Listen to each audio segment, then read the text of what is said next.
আগস্টের শেষ সপ্তাহ থেকে মালয়েশিয়া পৌঁছাতে শুরু করবেন বাংলাদেশি কর্মীরা। কুয়ালালামপুরে বাংলাদেশ হাই কমিশনের সাংবাদিকদের সঙ্গে মতবিনিময় সভায় এ তথ্য জানান প্রধানমন্ত্রীর উপদেষ্টা মাহাদি আমিন। ১ আগস্ট থেকে শুরু হবে নিয়োগ, অনুমোদন সহ অন্যান্য কার্যক্রম।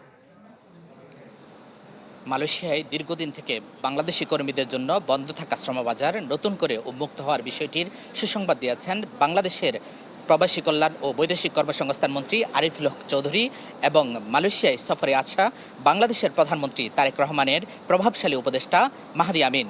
মাহাদি আমিন বলেছেন যে দীর্ঘ পেশিবাদ সরকারের আমলে বাংলাদেশের যে শ্রমবাজার বন্ধ হয়েছিল সেই শ্রমবাজারটি দীর্ঘদিন বন্ধ থাকার পরে আবার নতুন করে বাংলাদেশ সরকারের কূটনৈতিক প্রচেষ্টার মধ্য দিয়ে সেটি আলোচনা সাপেক্ষে আবারও উন্মুক্ত হতে যাচ্ছে।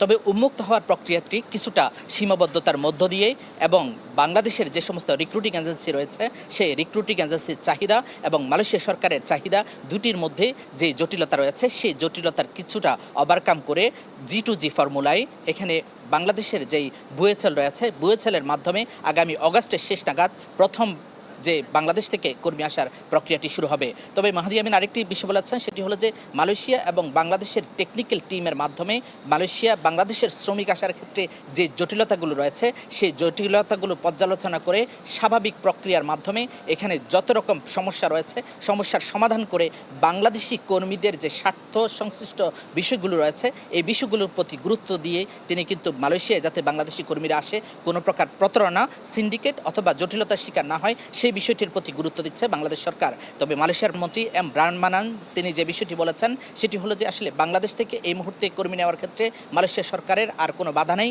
তবে মালয়েশিয়া সরকার বাংলাদেশ এবং মালয়েশিয়ার সাথে আলোচনা সাপেক্ষে যেই প্রক্রিয়াগুলো রয়েছে এবং কূটনৈতিক যেই পর্যালোচনার বিষয়গুলো রয়েছে সেই পর্যালোচনার বিষয়গুলো শেষ করে নতুন করে এখান থেকে কর্মী নেওয়ার বিষয়ে যে বিষয়গুলো বাস্তব ভিত্তিক বিবেচনা করা দরকার সেটির প্রতি গুরুত্ব দেওয়া শুরু করেছে। এদিকে বাংলাদেশের প্রধানমন্ত্রীর উপদেষ্টা মাহাদি আমিন আরেকটি বিষয় বলেছেন, সেটি হলো যে দীর্ঘ ফ্যাসিবাদ সরকারের আমলে যে শ্রমবাজারটি বন্ধ হয়ে গিয়েছিল এবং দুর্নীতি বিভিন্ন রকম সিন্ডিকেট জটিলতার কারণে যে লাইসেন্সগুলো এখানে জটিলতার মুখে তৈরি করেছে মালয়েশিয়ার শ্রমবাজারকে, সেই লাইসেন্সগুলোকে ইতিমধ্যে তারা স্থগিত করেছে। এই লাইসেন্সগুলো যাতে কোনো প্রকার এখানে মালয়েশিয়ায় শ্রমবাজারে সম্পৃক্ত না হতে পারে এই বিষয়টির প্রতি গুরুত্ব দেওয়া হয়েছে। তবে বিশেষ করে মাহাদি আমিন আরেকটি বিষয় বলেছেন, সেটি হলো যে এখানে শুধুমাত্র বাংলাদেশি কর্মী প্রেরণ নয়, বাংলাদেশি কর্মীদের স্বার্থ সংশ্লিষ্ট বিষয়গুলোকে এখানে বিস্তর এবং গুরুত্ব সহকারে দেখা হচ্ছে। মালয়েশিয়ার কুয়ালালামপুরের বাংলাদেশ হাই কমিশন থেকে ওয়াহিদ সোহান, চ্যানেল 24।